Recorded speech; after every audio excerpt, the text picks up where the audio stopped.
Hi, everyone. Thanks for coming. So I'm Simon Oliver. I'm the founder of HandCircus. We're a small independent studio based in London. And the focus of my talk today is really just working out how you can do a lot with a little. So we're a small team, core team of only 4. Most recently, we created Seabeard, which launched last year, which is a large-scale, free-to-play adventure title. It's absolutely huge. And this talk is really about how we did that. It's also co-written by Ben Christie. So Ben Christie is our technical lead. So he's really helped contribute and shape the talk itself as well. So a little bit of background about us. We're kind of from iPhone prehistory, so way back when the iPhone was very much embryonic. Started playing around with a few ideas for the iPhone. This is way back in 2007 when there wasn't an iOS SDK. And then we launched our first game, Rolando, with Ngimoco in 2008. So we started off in paid iOS. We then transitioned to do a paid PS3 game called Okabu, which was a much, much larger undertaking. And then most recently, we've come back to iOS, but now taking a look free-to-play with Seabeard, which, as I said, launched in December. So in terms of our overall history, this is generally an approximate graph of what we've been trying to do. So we didn't really want to grow big. The idea wasn't to have a huge team, but we wanted to take on these increasingly ambitious projects. So in order to do that, we obviously had to figure out how we can do that with our relatively small resources. So we've had some successes. The early days were, amazing. We were very lucky with our timing. We had an app that was just designed for the iPhone early on when there weren't 600 new games being released every day. But we also made some mistakes. So yeah, it hasn't always been plain sailing. And I want to be pretty candid with the things that went wrong along the way as well. So in terms of the structure of the talk, starting off just really talking about configuration and composition. So how you build a team, how you work with partners, what kind of team members you're looking for, and yeah, really how to construct the composition of the team when you're working on a project. Then focusing on efficiency, working out how you can remove blockages, working out how you can prevent wastage, and really making sure that resources you have get put to best use. And then finally, I'm going to start talking about empowerment. So really how you can empower your team members, what tools you can give them, how you can build a culture that allows them to thrive and really just enable to work at their peak capability. But this isn't really, a sweatshop talk. It's not about efficiency at all costs. It's not about wringing every last ounce out of your employee. It's really about how to do it in a productive way, in a positive way, how to make sure that the team are just enabled and can produce, amazing things that they can be proud of and really enjoying that kind of high level of work. So starting off with team structure, really just how you can, that was weird. So really how you can structure the team itself. So first of all, so there's obviously a balance when you're choosing the team members for your team, whether you go for core team or whether you go for contractors. Now, I'm not trying to be too disparaging about contractors there. I was a contractor for a while, and it was a really valuable experience. And sometimes they can be the absolute right fit for the job. I think, if you're building at your team, there's a lot of considerations you really need to make, because there's pros and cons as to whether or not you have somebody in the core permanent member or whether they're a contractor. So first of all, if they are a core team member, obviously they have a much greater sense of ownership. This is their game. They're not just proud of one small part that they contribute to. It's their overall game, and they want it to succeed, and they want it to be great. So that's, a huge motivational factor when you're working on a game, is to be part of the team that did them. Secondly, knowledge retention as well. I think this is a really interesting thing. There was a great article in Edge magazine about the culture at Nintendo and how Nintendo managed to just maintain this extremely high level of quality. And it's because generally people don't leave. They tend to stay there for a huge amount of time. Like the team that made WarioWare, I think a lot of them were in their 60s, and they've been in Nintendo for 20, 30 years. And obviously that creates this incredibly healthy library of knowledge. And it means when a new starter joins, they can just tap into that and just absorb that knowledge from other team members. Whereas if you go for a contractor, obviously the moment they leave, all the knowledge that they've acquired can no longer be passed on. Also, it tends to attract top-tier talent. People generally want to be part of something. There are exceptions to that, and there's obviously certain specializations where that doesn't really apply. But generally, people that want to be part of a great team work with other amazing people. So you will attract, great people if you're looking for a core team member. Also, financially, it's better long-term value. Obviously, freelance rates tend to be a little bit higher than the equivalent you'd pay a core salary because they will end up having to manage the uncertainty and the fact they're not always going to get work. So better long-term value for a core team member. But on the negative side, utilization. Obviously, you need to make sure these people are working for you full-time. You need to make sure they actually have something to do that's productive and is actually part of your core objectives rather than just them, just keeping busy doing something. Long-term commitment as well. Obviously, when you take somebody on full-time, you have to support them and make sure that they have stability and that they are a full-time employee. That's something you need to consider. And also, there's a project fit risk. If you get somebody that's a little bit too specialized, you want to make sure that they can join you for multiple projects. Otherwise, if you have somebody that has a very, very distinct, bespoke art style that might be great, for the gothic horror game that you're making, when you move into doing something that's completely different, maybe a stylized cartoon game or a space game, they're not going to fit necessarily. So there's a risk there. You want to find someone that is going to work with you effectively across multiple projects. Benefits of a contractor, conversely, specialism. You can find somebody that is the very best at what it is that they do and that is most applicable for your project. So, for example, we work with a couple of contractors internationally. We work with a character rigger who's based in Belarus, an animator, she was based in Israel. And we had the opportunity to go through Polycount forums and conceptart.org and look for people that just nailed the kind of look that we were looking for. And that's a huge benefit. It means that you can really cherry pick people that are ideal for that particular role. Also, flexibility. This is great, the fact that you can have somebody for 2 weeks. Obviously, depending on the way that you negotiate, the way you work together, you could potentially have them for 2 weeks. It could be a bit of a lull, bring them back, say, actually, I need some last-minute help, need a couple of days here and there. And that flexibility is just ideal, because, again, it really minimizes wastage. Again, yes, so tying into specialization, you can find someone that is the perfect project fit in terms of their style, in terms of what it is that you're doing, the platform that you're targeting. And that's extremely beneficial. But you do have availability risk. If you do have somebody that joins you for 6 weeks and then you need them for another couple of weeks, 4 weeks later, if all of a sudden they could be working on something else. They may not have availability. So that's something you need to manage. And again, conversely, with the benefits of full-time team members, there's knowledge loss. That knowledge working on your particular aspect of your project, something they're building, if that knowledge disappears and you need that knowledge later on, that's a huge loss.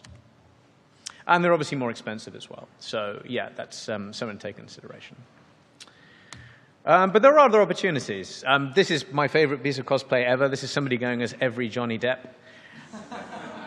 But you can go for a hybrid role. So you can go for something where you can have contractors with kind of slight additional benefits or other aspects to it. So, for example, one of the things we did for our our third game for Okabu was to establish a bonus pot. The idea was that if the game does well, the profits from the game will be shared between everyone, even if they're a contractor. And this is something I know another few other studios do. So Tiger Style, the guys who did the awesome Spider on iOS, I believe they operate under a similar model. So it means you get a few of the benefits of a core team member, but some of the flexibility and other benefits of a contractor. It's not a perfect solution. Well, it has some benefits. It wasn't really ideal for us because you lose some of the most important elements like ownership. That's a real key consideration.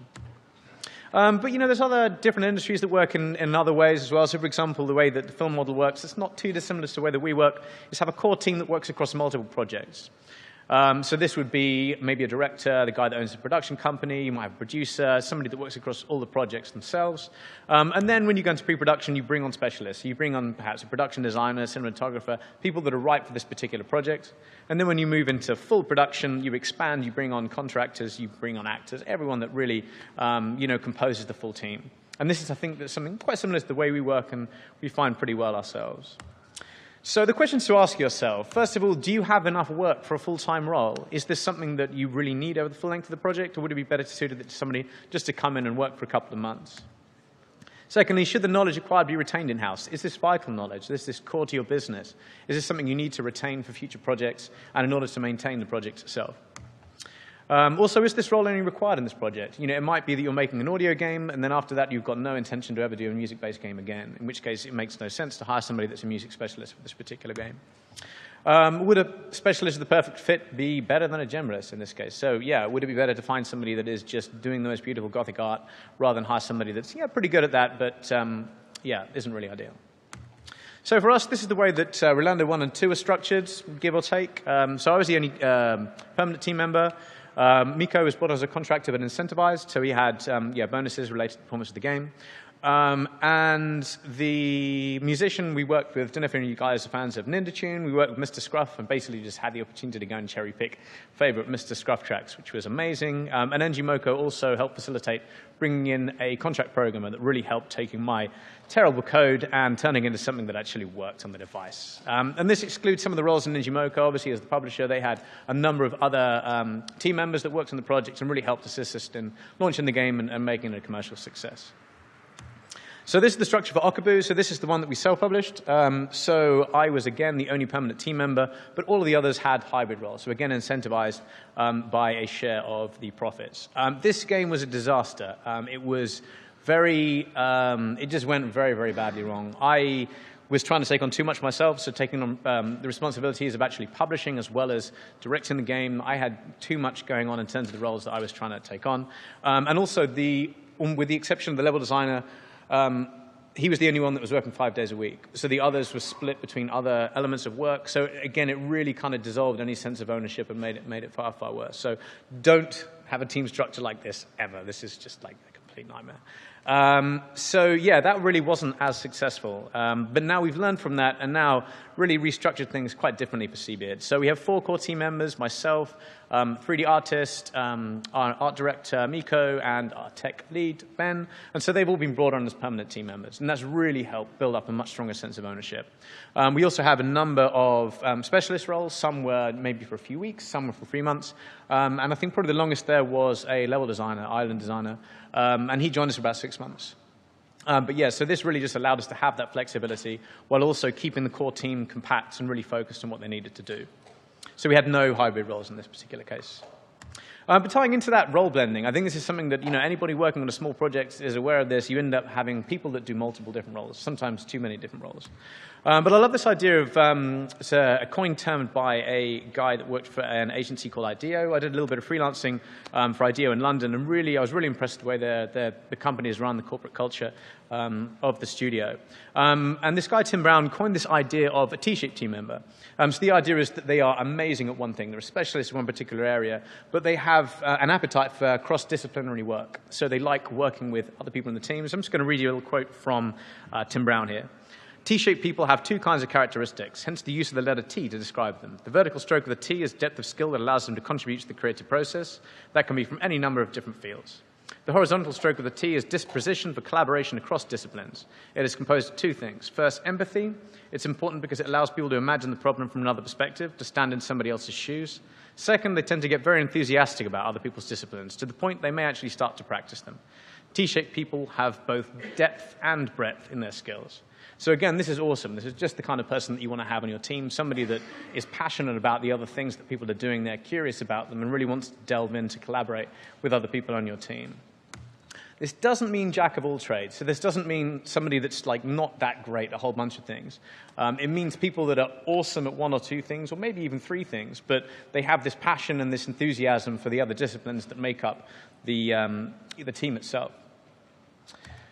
So, benefits of role blending. So obviously utilization, this is great. If somebody isn't needed for a particular role or a particular time on the project, it means that they can potentially take on other elements. So for example, they might help with community management. It might be that there's an artist who's curious about level design. And obviously, they may not have, the same level of expertise as a specialist. It means that it really helps kind of smooth things out if there's a little bit of kind of position in the schedule where they're not needed. It also improves collaboration. You naturally get that thing, I'm sure all of you have experienced, that thing where you get 2 people that are just really into each other's disciplines, really pushing each other and trying to come up with new ways to work together, to innovate, to find, really push the project somewhere new. So it really improves collaboration. And it alleviates boredom, especially if you're working on a long project. So for us, Seabeard was around 2.5 years. It alleviates boredom. It means that the people get given something else to do, which is great. It means that they can try their hand at something else. It spices things up a little bit. It means when they come back, they're a little bit fresher to work on what is their core specialization. But there are some negatives. So it can be a little bit less efficient. Somebody that is a specialist is obviously going to work more efficiently than somebody that is, doing this as a kind of secondary element to their profession, something they're passionate about but not necessarily as experienced. It can reduce healthy tension. So this is something that I really experienced, particularly with Okabu. When you're working on a project, when you have to inhibit multiple roles that have different responsibilities, you get to a position where if it's a really serious, important issue and you're having to kind of have the 2 sides of the argument in your head, it's nowhere near as good as having 2 people actually arguing it out, discussing it out. So say, for example, if you have a creative director who's trying to push the project and make it as ambitious and exciting and amazing as possible, you have somebody that's in charge of the finances for the project as well, obviously trying to make sure that it's brought in within budget. And if you have that inhibited in the same head, you're not going to have a realistic discussion as to, all the different aspects of the project. So it can be pretty risky because it reduces that healthy tension that you really want to have in a team. Also, there's a context switch penalty. This is something I've seen discussed quite a bit here at GDC this week. When you have a mental model in your head, you've really built it up and you've really invested a lot of time in taking this on for a complicated task. When you're switching over to something else, it's a completely different mindset, completely different discipline. It takes time, and it takes a little bit of time to kind of move from one to the other. So you want to make sure that if you are context switching, you're not doing it every 5 minutes, every hour. Maybe you can try and split days up or have different days when you're working between different disciplines. So questions to ask yourself when you're planning out, the role blending you're going to have in your team. Does the work require specialist knowledge? Is there something that's better suited to somebody that is amazing at this? And I guess tied into that, do you have, should this be broken out into a separate role? And I guess, are the people on the team actually wanting to take on this? It might be there are people there that are relatively T-shaped, but that T does not go anywhere near into the discipline that you're trying to find skill for. And could the lack of cross-role tension cause issues? Again, like I was saying earlier, that can be a really dangerous thing if you are trying to solve challenging issues and you're trying to resolve this all in your head without getting it out and reasoning. So to give you an example of the role blending that we had for Seabeard, these are the 4 different core members of the team. So Ben, his primary role was technical lead. He was also doing network programming. He was server engineer, UX designer as well, so really kind of helping build out the UI and experiment with making that as efficient as possible. And he designed a number of the mini games for the sailing that we have in the game as well. And he really relished the chance to, to mix things up a little bit. And I think the nice thing is all the other roles here genuinely came from a place of enthusiasm from each of them.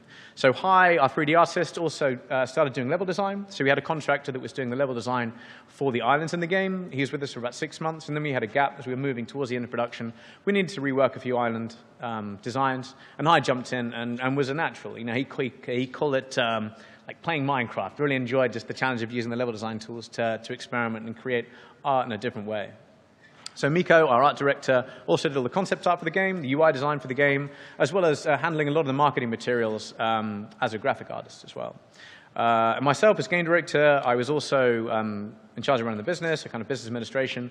I was also the producer. That's probably the biggest mistake I made. We tried to hire a producer, and it didn't work out, sadly, for the project. But I think that was a massive overhead on my part and really was a distraction from the other aspects of the game. So that's the one role, if I could have broken that into a separate role, that would have been producer. But also doing game design, and before Ben joined, I was doing programming.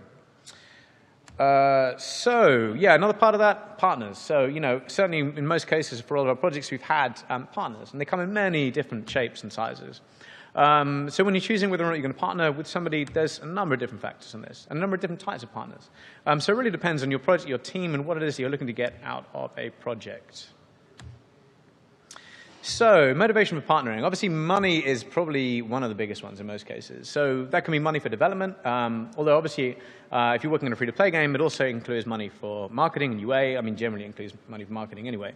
It may be, it's becoming increasingly challenging if you're a bootstrap studio to actually be able to afford to do this yourself. So there are companies out there that are just specializing in just purely doing the UA aspect of it as well. Distribution, obviously this is becoming less and less of an issue. The actual getting things into the hands of people isn't really a problem anymore, but it used to be an issue if you wanted to get a slot on, say, XBLA or PSN, you needed to work with a publisher that had those slots. Certainly if you were going into retail, this wasn't generally something you could do yourself, but it's becoming less of an issue, although that's now transferring more into audience and discovery. So if you work with a partner that has pre-existing audience, obviously that's a huge advantage. They're able to cross-promote through the network, and they're able to aid in discovery. They probably have a lot of experience in terms of getting your game out there. And resources as well. So beyond money, it might be that they have, an expert, a crack, team around monetization. It might be that they have some amazing technology that, you really want to, tackle. So it might be that you're working with somebody producing hardware. It might be that you're working with somebody that has, a fluid dynamics engine that you really want to, harness, and they're looking for people to collaborate with on a game. So the questions to ask yourself when you are planning out your whether or not to work with a partner. So obviously a key part of this, you're trading revenue for resources. So you need to work out whether or not this trade is a good trade. What are you getting back for it? Is it a good spend? Obviously in some cases you may not have the budget to do this yourself, so it's kind of a moot point. But it's definitely worth having a think about whether or not this is something that you want to go for. In some cases, it might be more efficient for you to procure the resources directly. It might be better off for you to build out a team doing that particular skill set. It may not be. And again, it also really just might come down to whether or not it's something that you want to do yourselves. Do you have any interest in building out a UA team? Do you have any interest in building out a QA team or a marketing team internally? Certainly from my side, when we started working on Rolando, this wasn't something that I had a lot of experience in. It's not something I had a lot of passion in. And so, with early conversations with Engimoco just naturally took that direction of it felt like a partnership where it was quite symbiotic. And that's something where you really want, where there's not as much overlap, but it's very complementary. So if you're not that interested in what it is that they could provide, then it probably makes sense, to farm that out, to work with a partner on that. And lastly is value generated by working together. It might be that, the collaboration of the two different companies produce something greater than the sum of its parts. So yeah, really, I guess you'll naturally, when you start, working and talking with potential partners, you'll immediately get an idea of whether or not this is going to be a fruitful solution. So for HandCircus, we started off, as I mentioned earlier, we started off working with Engimoco for Rolando 1 and Rolando 2. We ended up self-publishing for Okabu, so handling all aspects of the submission, aspects of QA, localization, and that was, as I mentioned before, a nightmare and was way too much of a stretch. And as a result, the product suffered. We weren't able to get it to a point we wanted because, quite simply ran out of money and we ran out of resources to get it launched. And then most recently, we've been working with Backflip Studios on Seabeard, and again, going to specialists in free-to-play really helped us just, get the game to market and help it be a success. So now moving on to efficiency. So really how you can make the most of what you have and make sure that there's no wastage with the resources that you have. And one of the first parts of this is utilization. You want to make sure that there's no gaps there, in a really poorly laid out Tetris-style way. There's no gaps there where the blocks have stacked and there's no way you can get that used. But to be clear, utilization is not keeping everyone busy. Busyness has no intrinsic value. You want to make sure that everyone is working on furthering established goals. So obviously you need to communicate what those goals are, but there's no point having somebody sitting there just, just busily going off in their own direction. And that doesn't mean you can't have, more open goals. So for example, Google 10% time, having something where it's much more open-ended of, create something that has some kind of relevance to what it is that you do, or, if you're at downtime, work on improving the tools, but it's not about keeping everyone busy. And obviously utilization becomes harder as the team grows. To tessellate all those different resources effectively and making sure there's no gaps is much harder. And so, this is especially pronounced when you're talking about multi-team. Obviously, multi-team has some advantages in that you can actually start moving resources from team to team, but it becomes an increasingly complex problem. So, there's some additional challenges around this. So obviously, when you're moving between projects, it's hard because generally the early part of the project, the team is going to be smaller. If you're working in pre-production, and if you're a single team studio, that's incredibly challenging. And it becomes more challenging, as I mentioned earlier, if you're working on multiple projects simultaneously. I mean, there are some changes that are coming in terms of the way that we make games that are making this a little bit easier. So living games, games as a service, has a different shape in terms of the product lifetime. So obviously when you launch the game the next few months, the next years, after that, generally it turns out to be pretty steady. The work that you're going to be doing, it's not like classic game where you kind of launch the game, then you're back down to maybe doing patch release, but nothing really substantial. The nice thing about this is that the revenue should hopefully be stable or going up, and it means you can keep that team stable. Another option is to go for what we've done here, compact core team, where it means that you can just grow and shrink, primarily by working with contractors that you need on a basis. So, questions to ask yourself around this. Are you able to utilize all your team efficiently? Is this something you have a plan for, or is this something you're able to create a plan for? Also, do you have a plan for overflow work if any team member completes their work? So can you have some secondary objectives that they can move on to once their work is completed? So it means you're not constantly having to think, how can I make that guy work there? How is she going to be able to do something constructive? Those are two questions I think can really help guide you in terms of your utilization. So this is roughly how we were structured over the time of the project. So to start with, it was just myself and Miko working on the project. We then took on our 3D artist, and we started working with our level designers. This is when we were prototyping, exploring the game, and working at what the game was really about. So the nice thing is at this stage, we're relatively compact. Our burn rate was relatively low, so it meant that we could experiment, we could fail, we could try things before we ended up going into production. When we went into production, you can see it starts to spike, working with lots of different contractors. So as you can see, the spike isn't as prolonged. It moves down a little bit during production. There were some roles like the music. The music was finished about a year before we launched. A lot of the writing was done, relatively early on. Then our writer Dan came back to help kind of, wrap things up. later on in production.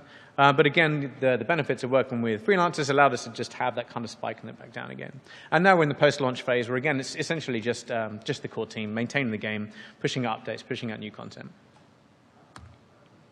So next I want to talk a little bit about communication and how that can drive efficiency for the project. And one of the most important parts of this is vision, making sure that there's a shared ownership of that vision and that you've communicated what that vision is. And that also goes down to explain to people why the work that they're doing is important and how that forms a part of the objectives and how that fits into the larger goal. And you tied into that, you really want to make sure that people can be candid about any reservations they have about the work. If they don't understand why it fits in, they don't understand what they should be doing, they're not going to be great. If they don't believe in what it is that they're doing, then it's never going to work. And obviously, that requires just effort to make sure that you're listening to them and to make sure that they're understanding and you're clear about your communication as to why they're doing this. If they don't understand why they're building the emotional model for this guinea pig in this particular farm simulator they're doing, and they don't think it will contribute to the overall product itself, you need to explain to them why it's important and why it does that. And I think that will really help motivate them and help them produce good work and understand how it fits into the overall project. And obviously this is much more of a case for core team members, less so for contractors. Contractors generally it can be kind of a little bit less emphasis there in terms of making sure they understand the vision of the project, but you certainly need to communicate how their part will fit in to what you're doing. Meetings, again, in terms of communication, meetings can be a real efficiency killer. Depending on the nature of the way you work, they can be a complete waste. So I think really making sure that you are careful about planning meetings, making sure they're short, making sure they're focused, making sure that the people you invite are really needed. Because again, there's a context switch cost when you are going into a meeting. Somebody might have spent the last hour just building up this incredibly complex mental model about an aspect of the design or the economy. You're bringing them to a meeting, that is gone. So, I mean, what we tend to do, and I'll go into a little bit detail on that in a minute, is just have a meeting at the beginning of the day, set out objectives, and then shift to a little bit more just ad hoc communication. So we use Slack for internal communication and just making sure that if something needs to be discussed, people are available to just talk through those issues together rather than forcing everyone together to go through that. We also have a challenge around the international way that we work. So Mikko is based in Finland. We're also working, as I mentioned, with contractors based in Belarus and Israel. And our publisher is based in Colorado. So yeah, there's kind of a lot of different factors in there. And I think the international working and working from home, that really requires trust. And it requires a really healthy working relationship. And it's something that I've been very lucky with Mikko, that it's been extremely healthy. But you need to have somebody that's self-motivated, somebody that's reliable, somebody that you can trust. And I think on their side as well, you need to make sure that they're comfortable doing it. So Mikko works primarily alone. And there's a lot of challenges around that. Around potential detachment, around loneliness. So you want to make sure that that's something that they're aware they're going in for. Also, communication with partners is vital. You need to make sure that you have clear communication, clear shared objectives, and clear vision for where the game's going, about how you're going to help, how you're going to solve problems. And again, if you feel like early discussions, early negotiations, you feel like there's some issues there, you feel like communication isn't very clear, that should be a red alert. So if there's early stage of negotiations, if they're not getting back, obviously that problem is going to be massively amplified when you actually have some real problems to contend with. If they're not there and they're not able to jump on and help you resolve those problems, then definitely red alert early on. And also community. Communication with the community is so valuable. It's something that we found with the soft launch of Seabeard. We really wanted to engage and find out what people found frustrating. So we were doing that from day one on forums, through Touch Arcade and various other forums online, communicating with people on Twitter, on Facebook, and just finding out what they enjoyed, what they wanted more of. This is especially applicable for games as a service. It allows you to really direct what you create in terms of content almost from there. So for us, community engagement helps us raise the average review score of Seabeard and soft launch from 3.0 to 4.55. And it helped us remove a lot of issues that we had around. We had a very frustrating energy mechanic early on that we just ripped out entirely. And a lot of that was just really just listening to players and understanding how we could adapt it to make it more suited to the way that they play. We had ideas in our head of how we thought people would play the game, and they weren't entirely accurate. So people wanted to play for much longer sessions. And that community outreach really enabled us to take that on. But obviously, one size does not fit all. Depending on the game, depending on the project, depending on your team and your makeup, I think you really need to find a communication style that works for you. So questions to ask yourself. First of all, do your team understand the vision? Have you been really clear with them? Do they understand? If it's clear that there's just something going on there and they're not really getting it and repeatedly just not really pulling in that direction, then, there's something you need to address. Similarly, do they all understand the importance of their individual work? How does that tie into the overall vision? Do they understand why it's important that they work on this particular thing? Have your team had a chance to feedback? Are you giving them opportunities to feedback, or are you just generally unavailable for them to come and talk to you? You could do it in a more formal way of just saying, on Monday mornings, you have like 10, 15 minutes where anyone can come and talk to you, or just in a more ad hoc way, just make sure that you have a temperament that is, obviously available to them. Do you have clear channels with your partners? Making sure that communication is healthy, open, and clear. And similarly with the community, do you make sure that they have a way of getting in contact with you? Are you listening to them, or do you just have an arbitrary Facebook page that you never update and never check? And I'm hoping it's going to go to the next slide. Yeah. So internal communication at HandCircus. We kick off every day with a Scrum meeting, 15-minute, just catch up what everyone's working on, what the challenges are, any blockages that they have. And we can talk through that. And really helps, I think, make sure that everyone is clear on their communication, understands what everyone is doing. And I think that's increasingly valuable when you have a distributed team, as it helps keep everyone on board and pulling in the same direction. We use Pivotal Tracker. We use this primarily as a way of for project management. So it's an agile project management tool. And that, again, helps with our internationally distributed way that we work. So Ben also works from home for 2 days as a central location to see what everyone else is working on and to manage the various user stories that they're tackling.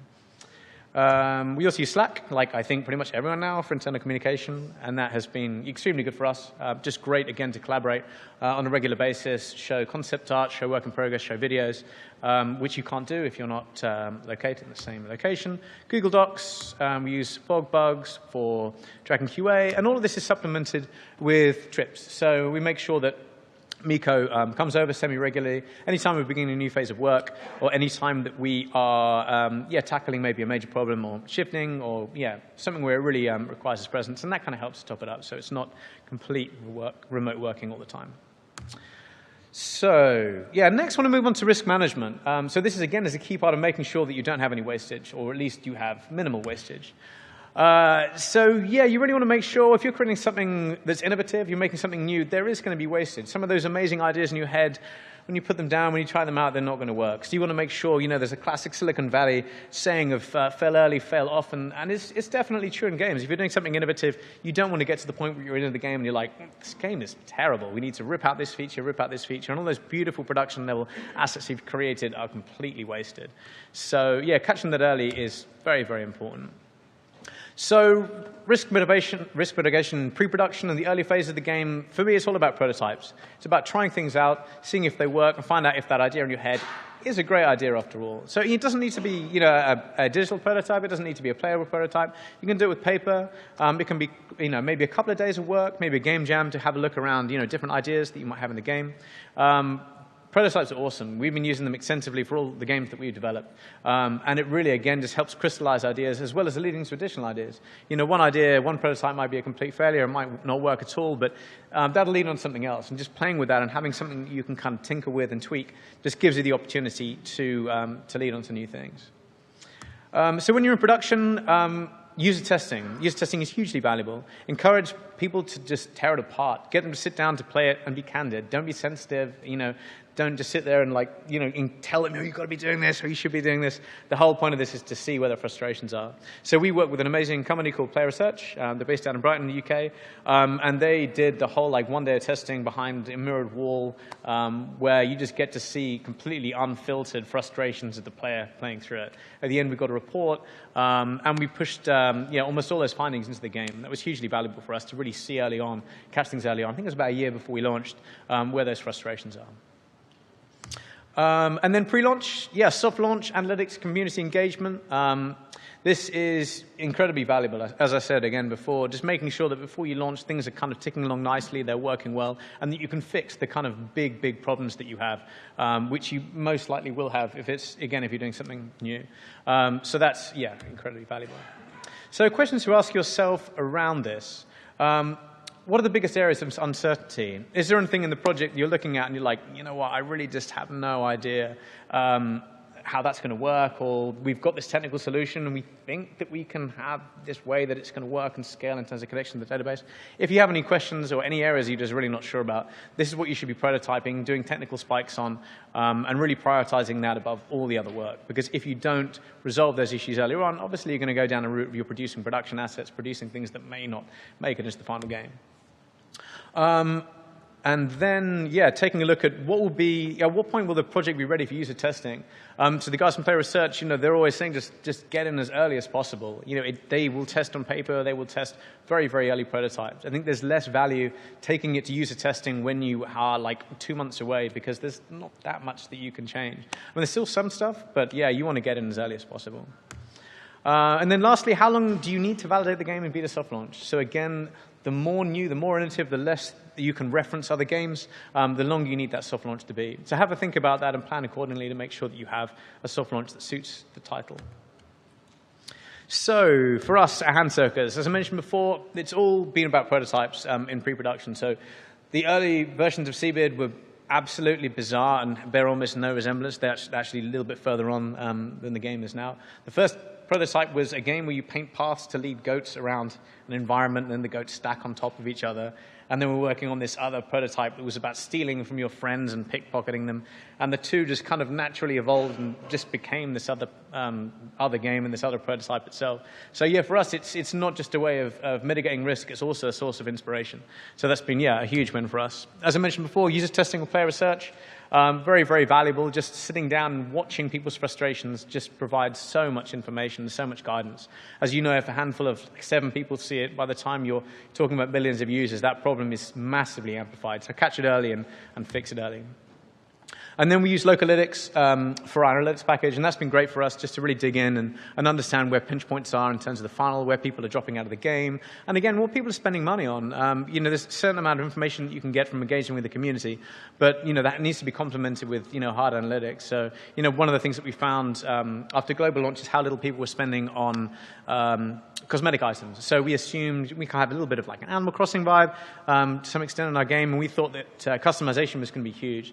So that led to us looking into the analytics and just seeing this is just not really selling, and then modifying the game to basically give all the cosmetic items a functional upgrade as well for a badge system, and that's been a huge win for us. So paying close attention to analytics and making sure that you have that well instrumented to be able to ask the questions that you need. So now I want to talk a little bit about technical considerations, so things that you can do when you're planning out the tech and tools for your project to make sure, again, that there's little wastage and that you're really kind of turbocharging the resources that you have. So one of the first things here is art pipeline. With Okaboom, with the PS3 game that we did, the art pipeline was gruesome. It was absolutely horrible. You had to export, and there were all these like text files you had to copy and paste, and then if we wanted to actually try it on PS3, we had to do a complete new build.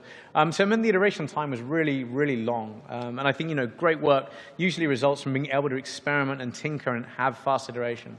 If you're using existing engines like Unity, this problem is pretty much solved. It's incredible the fact that you can just go in and update 3D assets, update textures, update sounds, and they just get updated in real time. So depending whether or not you're building like everything from scratch, this is a real key consideration to making sure there's no wastage on the artist side, and making sure they can see it in engine themselves rather than having to hand it over and then see it on another screen. Again, just tightens up that iteration loop as much as possible. Another thing is build pipeline. So builds can take a while. Builds can be inconsistent if you're going through and checking various checkboxes to make sure that it matches. You make mistakes. So we automated the build pipeline on our side. So we used TeamCity. We had a spare machine, and we had TeamCity to build a builds minion. And this was, great for us. It saved a whole bunch of time on Ben's side. Every time it was taking an hour or two to get everything built up and push everything to test flight, create bespoke Xcode projects. So that was a huge win. The nice thing as well, obviously, it will test and check your code for you and then email anyone that's put anything bad into it. We also had it so it tested and checked data and assets, and I'll go into that a little bit in a minute. It wasn't just the code itself. We made sure that if somebody had accidentally deleted that was something that was vital for mission progression, it would get alerted. So it really helped reduce the number of errors and the amount of fixes that we'd have to do when we got through the QA side. So it really felt like we'd hired an extra employee and we got this all running. The nice thing is, Unity is starting to add this into their service as well. So I think it's Unity Cloud Builds that they've recently announced, recently pushed. And this means you don't even need to configure your own machine. It's all in the cloud, and they'll handle all the various builds of various platforms yourself for you. So that's, again, a huge win in terms of productivity. So tying into that middleware, this really depends, on the nature of the project. Do you need to build this yourself, or is it much easier just going and buying something off the shelf? So are you creating a title that requires bespoke tech? It might be that the tech you use in your game is something that's a real kind of centerpiece, something that's very unusual, something that's very kind of core to the experience, something you can't get off the shelf. So for example, like, the kind of the amazing procedural environments in No Man's Sky, or, the kind of the voxel landscape in Minecraft. A lot of that is not really something you get off the shelf. If you've got a tech-heavy team and you really feel like you want to make your game distinguished by tech or by particular features, it might be that you're better off building the whole thing yourself. On the other side, though, if you're a very design or art-led team, it makes more sense for you to get something off the shelf if that's not really a specialization. And obviously, you need to measure off the cost of license versus cost of internal development. How much would it cost you to do this? We use Unity, and for us, it means that we have this incredible expertise of people that would produce better code than we ever possibly could in terms of rendering, in terms of animation. So for us, yeah, it's a no-brainer. And the nice thing is, again, if you're licensing, you get ongoing maintenance costs. So you're not having to fix up the engine for every new release of iOS. You're not having to fix up any time new things are introduced that break things. You're effectively getting an ongoing maintenance contract with that as well that has huge value. So as I was saying, we're using Unity for pretty much everything. We used it for the creation of the game itself. The game itself runs in Unity, but also we had a lot of time that we invested in terms of extending the engine itself with a lot of bespoke tools that we use to create level design. We use it for content management, so we have bespoke tools that handle things like accessories, items, things like that, and obviously for testing and debugging. So on the test side, yes, so we use tests quite extensively in the game. We use it for testing the consistency of the data itself. So say, for example, I don't know how many of you played Seabeard, but if you play through the game, we have smuggle requests. So every island needs to have a smuggle receiver. It will generate a random quest that will pick one of the various smuggle receivers in the game. We need to make sure that we have shakeable trees that we can hide lost items in. All these little things are kind of intrinsic. And if somebody goes through and starts deleting these by accident and pushes it, they'll be notified by the build service saying something has broken. Which has been great for us. It also makes sure it goes through and checks for any inconsistencies in missing dialogue keys in various languages. And this just, I think, cut down a lot of the issues that we would have found later on because we knew that we were pretty sure about all this data. It didn't need to be tested by hand. So yeah, question to ask yourself when you're planning out tests for the game. What future issues can be spotted by creating tests now? So yeah, when you're going through the game, you might think, you know what, this is a huge risk here. For example, like if we accidentally delete these objects there, or if there's a lot of stuff like to manually check through, this is going to take a huge amount of time. Have a think about what future issues can be spotted by creating these tests, put that in the plan. Also, really consider the cost of automated versus manual tests. If there's one particular aspect that's going to be incredibly complicated to write automated tests for, but it's something you only need to, it might take half an hour to test manually each time, obviously that's a false economy, and it's not something you'd really want to go ahead with. So really consider what the implications are of developing the automated test and whether or not it's really worth doing. And tied into that, what information is required in the report to fix? It's great that you found this error, but you want to be as verbose as possible and deliver back to the person that caused this issue what the fix is. So it's no use saying like a particular grid coordinate or an ID of an object has disappeared. You want to make sure the information is there for the person to go through and fix that themselves. So now, yeah, I want to talk a little bit about servers. So Seabeard was our first online game. And for us, having not had a lot of online experience, it was a real question as to whether or not we wanted to host the servers ourselves, how we wanted to do that, and whether or not we wanted to bring that knowledge in-house. There's obviously a lot of options out there which will take care of either a lot or a little of the overhead for you. And obviously, the more that you kind of farm out and get other people to look after, the more expensive it is, but you have to balance that with the cost of hiring a specialist knowledge yourself.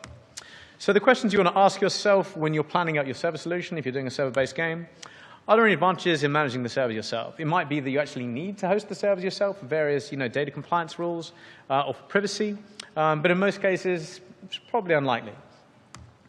Do you want or need a full-time sysadmin? Again, one of our objectives was to keep the team really lean. It wasn't really a huge need for that, and they weren't going to be needed full-time. There wasn't that much work there. So that was pretty much a no-brainer. Also, it might be you don't even need to write the server code yourself. There's a lot of commoditized services that are starting to come out there that offer a more kind of general solution that's totally fine for a lot of the games that you make. So PlayFab's one, relatively recently announced, where, yeah, they'll offer something which will provide a lot of things around currency, around in-app purchase, around inventory, that, yeah, means that you don't need to create that yourself. And again, saves you resources. So for us, we use Google App Engine for Seabeard. This was fantastic. It meant that we didn't need to do any administration ourselves. We effectively outsourced all the sysadmin work to Google. The server development, you probably saw on the earlier slide, that was outsourced as well. So we worked with a specialist, a company called Lost Property, and they handled all of the server development for us. They're also great in terms of responding to issues that we had. So around launch, we had obviously a massive, massive spike in traffic. And when we were heading above a certain threshold of request, the whole thing went crazy. And they were great to work with. They really helped resolve that issue and get that fixed as soon as possible. But again, it really depends on your scenario. You made that maybe just completely impossible. You may need to have somebody that is just available every hour of the day. So tools. Again, tools are something you really need to consider to really kind of turbocharge the team that you have to make sure that they have the right elements to be able to massively improve their efficiency. So can you invest to save time? Is it worth spending a little bit of time early on to really create tools for them to use that will automate repetitive tasks, or really just amplify their creative input? So, the questions you need to ask yourself when you're planning whether or not to create tools. So what are the biggest areas of repetitive manual work? Is there something you're just doing again and again and again that just can be repeated, that can be automated? And also, is the data input becoming unwieldy or prone to errors? So when we were planning out the assets and the clothing and accessories for Seabeard, it's like 1,500 island assets at the moment that you can place down. And the system for generating accessories was so completely unwieldy. So we had this huge, huge JSON file that had whether or not it was compatible with old people or people with this particular size of face, or whether or not it was compatible with these particular cultures. And that, was completely impossible to visualize. So it made it very, very error prone. So that was a perfect candidate for creating a bespoke tool. Can these processes be made more efficient? So one of the things that we had in the game with the level editor, we wanted to make it so you could just paint and not really worry about the particular rotation of the tile when you're painting a path. So if you can imagine you're painting tile by tile by tile, you paint a corner. We didn't want you to have to go down and choose the corner piece and paint that. We wanted it so you could just paint and it would just look great. Saves a lot of time, takes a little bit of time to implement, but in the end it saved us way more time because it was fully automated. Another consideration there is who will be using these tools. So if you are creating these tools, you want to make sure that they're created not for the mental model of the person building the tool, but for the mental model of the person that's going to be using it. And tied into that, there may be something already out there. So again, one of the benefits of engines like Unity, a lot of people are creating these tools. Certain things like editing grids and in lighting, there's already tools out there that may do this for you. So it's definitely worth checking to make sure that you can't drop $50 to create something that's going to take you a couple of weeks to build.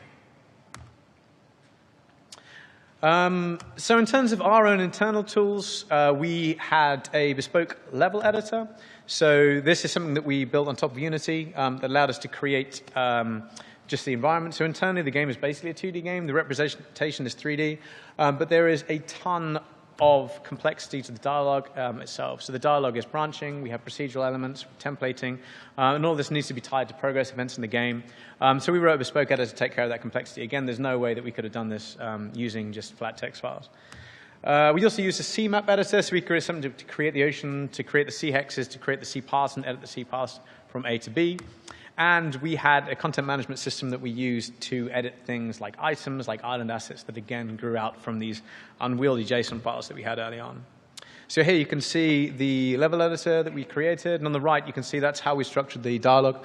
You can assign requirements. Say, for example, you might have a mission where you needed to give them a particular item that was from this particular area, or you need to defeat certain creatures. And this basically allowed us to intelligently query various other data systems and populate the options there rather than just choosing from a huge drop-down list or just putting in numbers.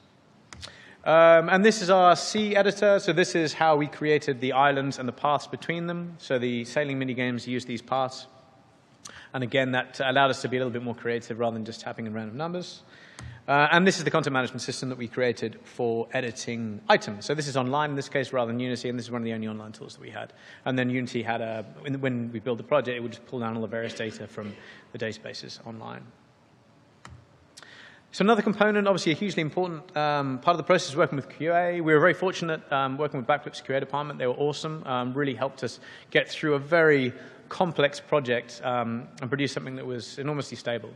But one of the considerations from this, there was some asymmetry. Obviously, on our side, it was just myself and Ben that were able to fix issues. And they had a considerable sized team that were really throwing a lot of bugs at us. So we really needed to be quite smart about how we could do this and how we could work intelligently with them to make sure that we weren't overloaded with the work that needed to be done.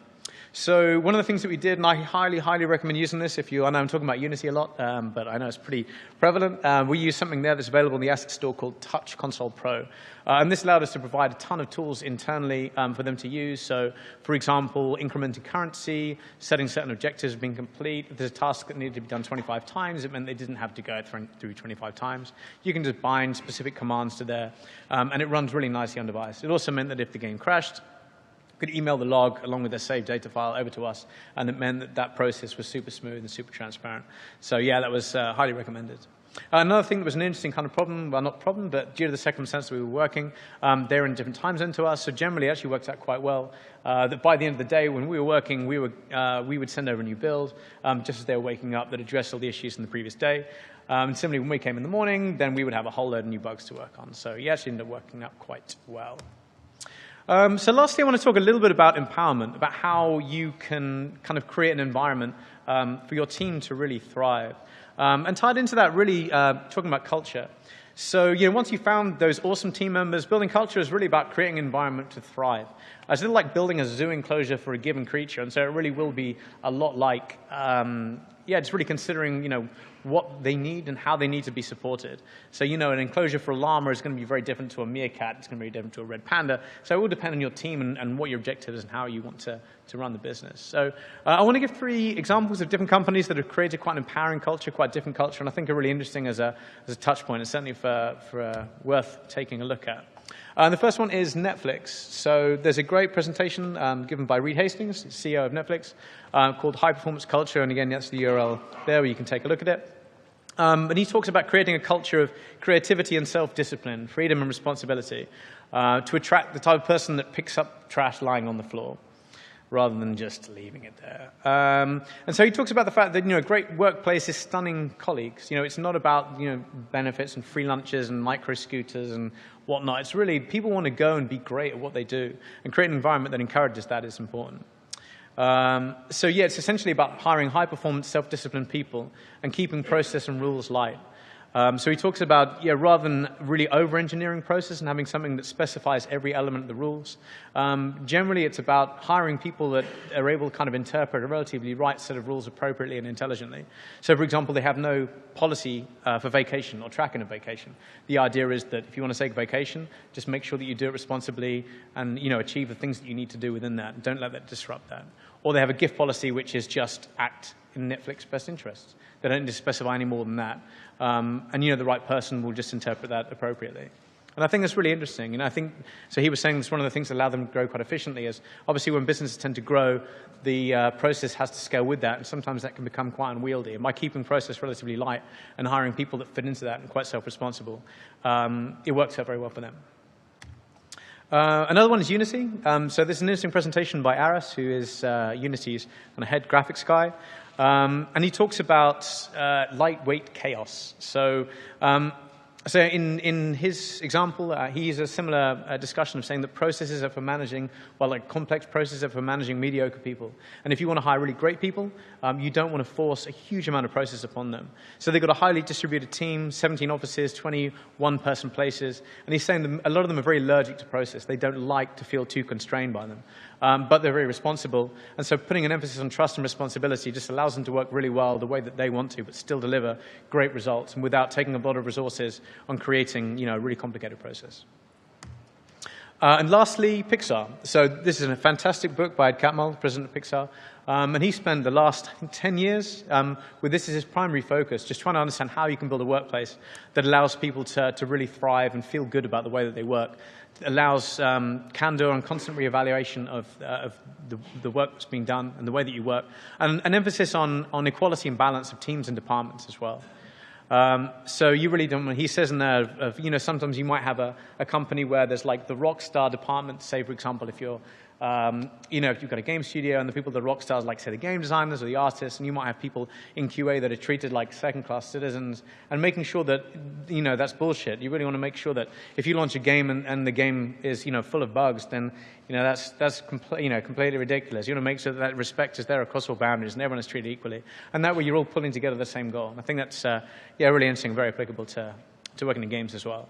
Because I think ultimately, productive people are happy people. You want to make sure that, they are given the chance to work their best. Everyone goes to work and they don't want to just get through the day. They want to do great work. And creating an environment to be their best and to be supported to be their best. And finding that sweet spot. So really just find the balance of reaching and pushing the personal limits without going over to the point where they are just, snapping. And I think, that takes clear communication and making sure you understand the individual employees to do that. So, the question to ask yourself, what environment would enable your team to thrive? Knowing your team members, knowing the nature of the project, knowing the nature of your team, what can you do to improve that? What can you do to create that environment for them? Does your process support or suffocate? Do you have something that's over-engineered, or do you have something potentially that's just, there's not enough there, that people are lost, people don't understand why they're, they're failing or why they're doing things wrong? Maybe it hasn't been clear, maybe it hasn't been, communicated well. So getting that sweet spot, again, is vital. Is there an imbalance between teams and disciplines? Do some people regard themselves as the core of the company and the others are peripheral? And try and balance that out so that everyone has an equal representation and position in the company. So for us, again, we're a relatively small team, but we tend to be quite intense in terms of the work hours. We don't work long hours, so we generally work 9:30 till 6. But the time that's there, from an external perspective, it probably doesn't look as fun as, working. So I started off working in digital design, and there are no micro scooters and foosball tables and everything else like that. It's maybe a little bit dry, but I think it works right for the team and certainly the way that we work. And it means that we don't work long hours.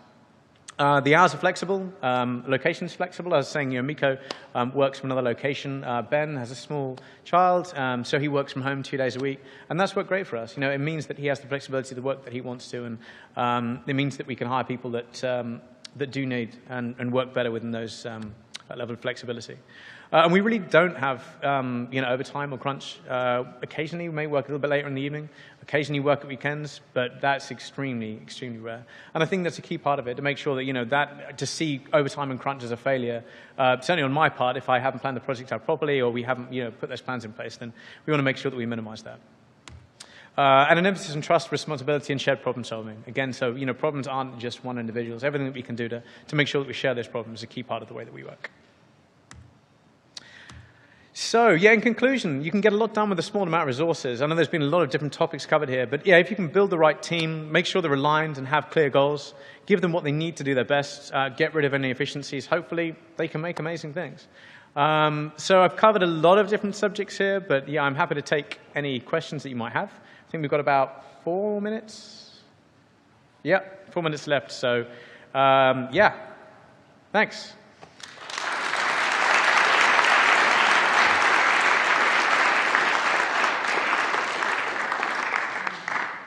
Hi, I had a couple questions. Being a small team, did you have, I know you said you've self-published, but you've also worked with a partner? Yep.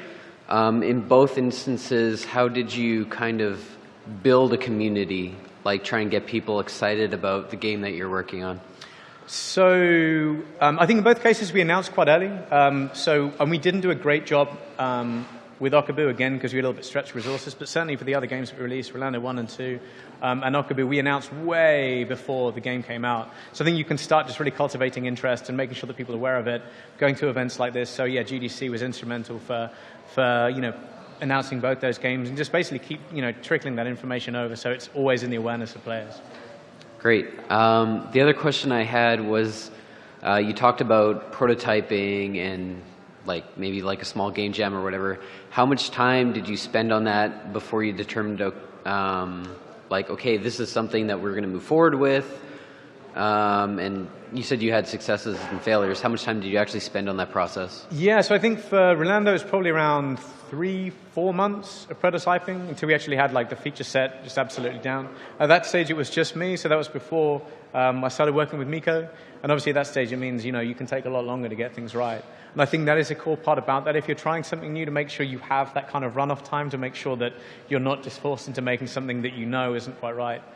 With Seabeard, pre-production was around 6 months. So we had something together in around 3 months that represented what we felt the game should be. But around 3 months after that, till we had everything locked down that actually represented the final product. And to be honest, we were actually still changing things up to around 6 months because we had user testing, we had internal feedback. So it wasn't, it kept tweaking. We kept tweaking it right until kind of the final stages of production. Great, thanks. Also, I'd like to say it's great that other people are using Slack. It's been a great tool. Great, yeah, it's been awesome for us as well. Thanks. Thanks. Hey, I had a quick question in regards to you talking about wearing many different hats, doing game direction, lead programmer, and biz dev.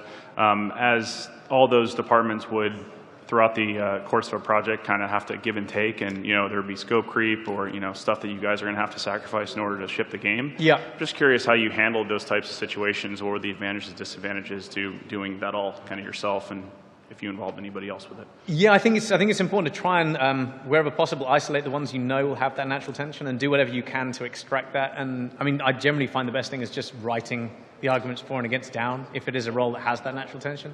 So in some cases, for example, it's really not a problem if you're doing community management and game direction because those don't really have a natural opposition. But if it's one where the objectives are quite often kind of against each other, that I think the best thing is just writing it down, leaving it for a couple of days, letting it sink in, and then make a decision. I think giving yourself breathing time to actually work through that is a real key part of making that. Don't make snap decisions, because otherwise they probably haven't been considered as well as you need them to be. Cool. Thanks for the talk. Great. Thanks. Just real quick, do you use your prototype code and assets for the final game, or do you throw that away and start over? Mostly. So generally we won't write something that's too throwaway, because the nice thing is if you try and write something that's quite reusable early on, it means you can carry on evolving it in the prototype rather than having to make everything from scratch. Generally we didn't rewrite the code base. There's a few exceptions of things we actually just had to throw away. So we had a terrain system that by the end was just total garbage, and we're like, this just needs a rewrite. But it was done much more on an ad hoc basis rather than the principle of like always one or always the other. Thank you. Cool. Thanks.